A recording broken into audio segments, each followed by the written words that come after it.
What is going on, everybody? My name is Jay. This is Unplayable. I'm here with Mike to talk to you guys about what we think is the best deck in Star Wars Unlimited right now. Now, obviously, we don't have all the cards revealed. We have a good chunk. We have probably 50%, if not more, I think there's more I now. would say. Yeah, more Yeah. than 50% of the cards are revealed. And yeah, we think Sabine is by far the strongest deck you can be playing. So this is a good one to start with, especially going into release if you're wanting to be competitive. So obviously we have Sabine as the leader. And then as the base, we went with Jeddah City. It's a 25 health, has the epic action of a non-leader. Unit gets -4, -0 for this phase.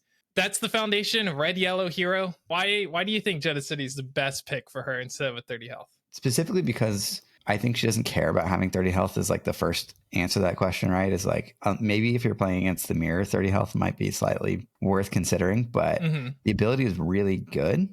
I think people generally are underrating this base's ability, but being able to blank your opponent's character, their power, and trade into it without taking damage back.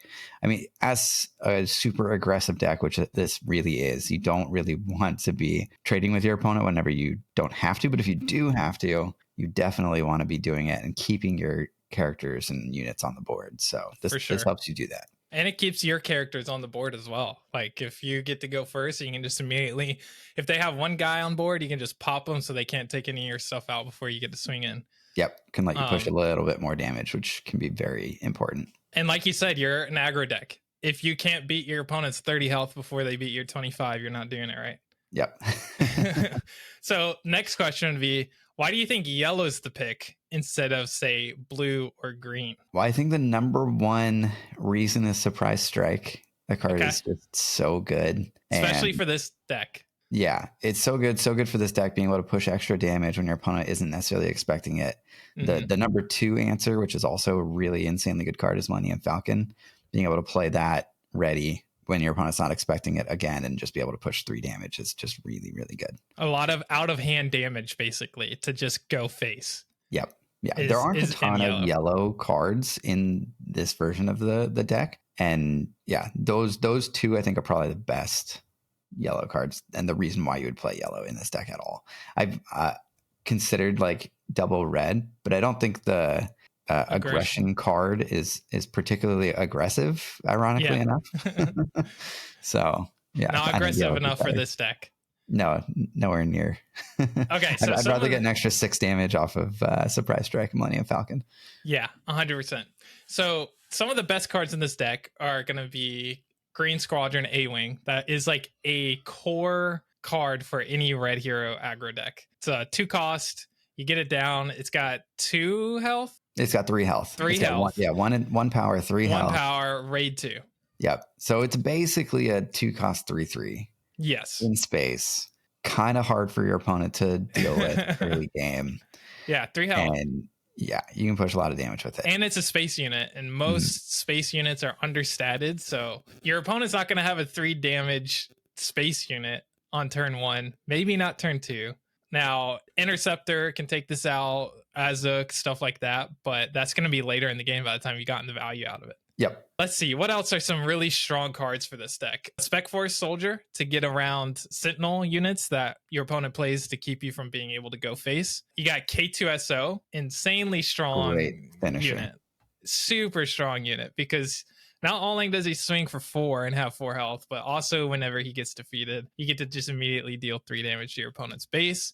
If you can whittle them down to 3 and they have a Sentinel unit, it doesn't matter because you can just swing K2 in, let them die, and then deal the 3. So what are some of your favorite combos in this deck or lines of play? One other card that we haven't talked about yet that we should talk about first that was just revealed today. So we haven't played with it a ton, but For a Cause I Believe In seems crazy in a deck like this where you're trying to push damage to your opponent's base. And now we finally have a card that can let you push damage without having a unit on board. And being able to deal 4 damage off the top of your deck is a lot of reach. It's a lot. Yeah, a lot of reach.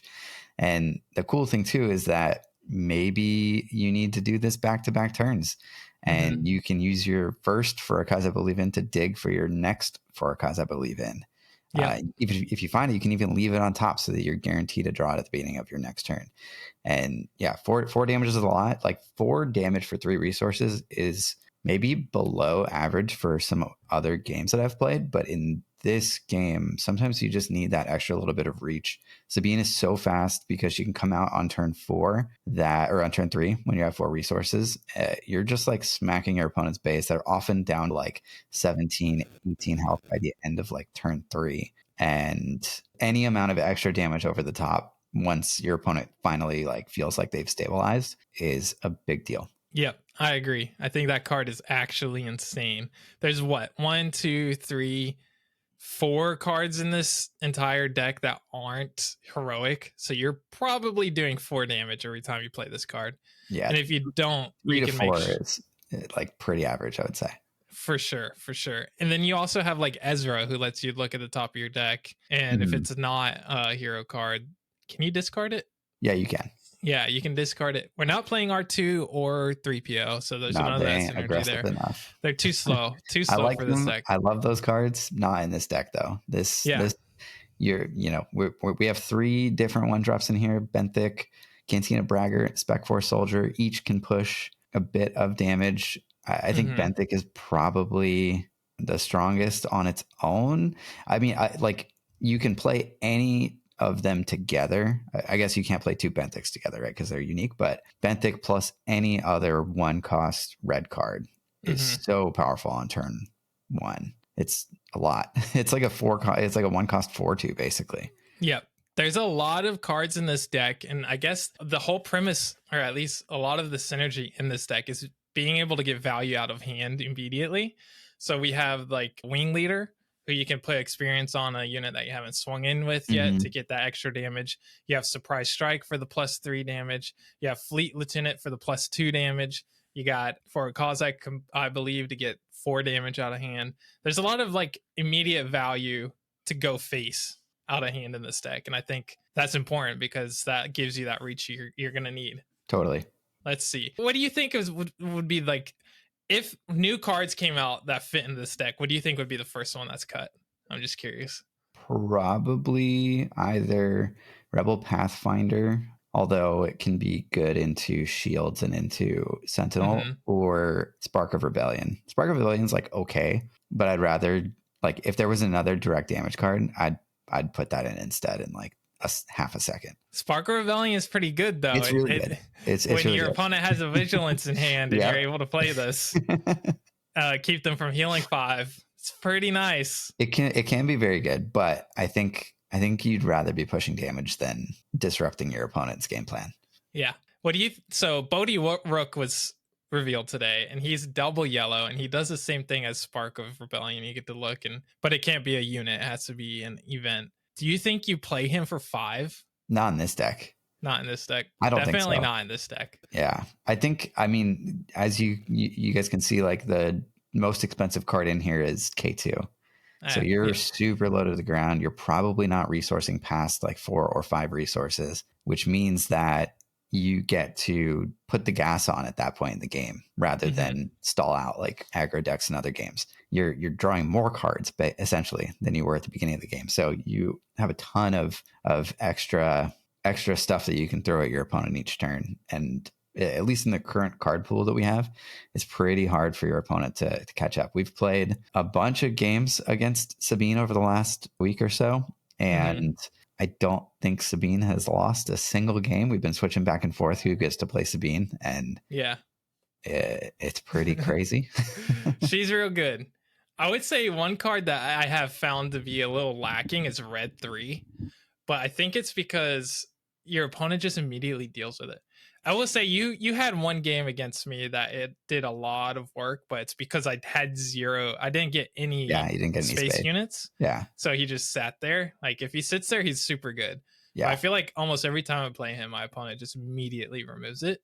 I think the big value of Red 3 is that it requires an answer, but I see what you mean. We've had a lot of games where it just feels like it just instantly dies. And it also feels like when I do have it, it's specifically in this deck because you're going so wide with your 1 costs and 2 costs. Mm-hmm. 2 of your big 1 costs with Bethnic and Cantina Bragger aren't even heroic, and then Partisan Insurgent also isn't heroic. Yeah, it can be awkward early game. Yeah.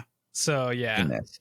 So I guess I would say too, if there are 1-drops that Are come heroic. out that are heroic, I'd probably replace like Cantina Braggart probably for them if they're aggressive enough. Because Cantina Braggart's okay, but your opponent just trades into it for free, which kind of feels bad.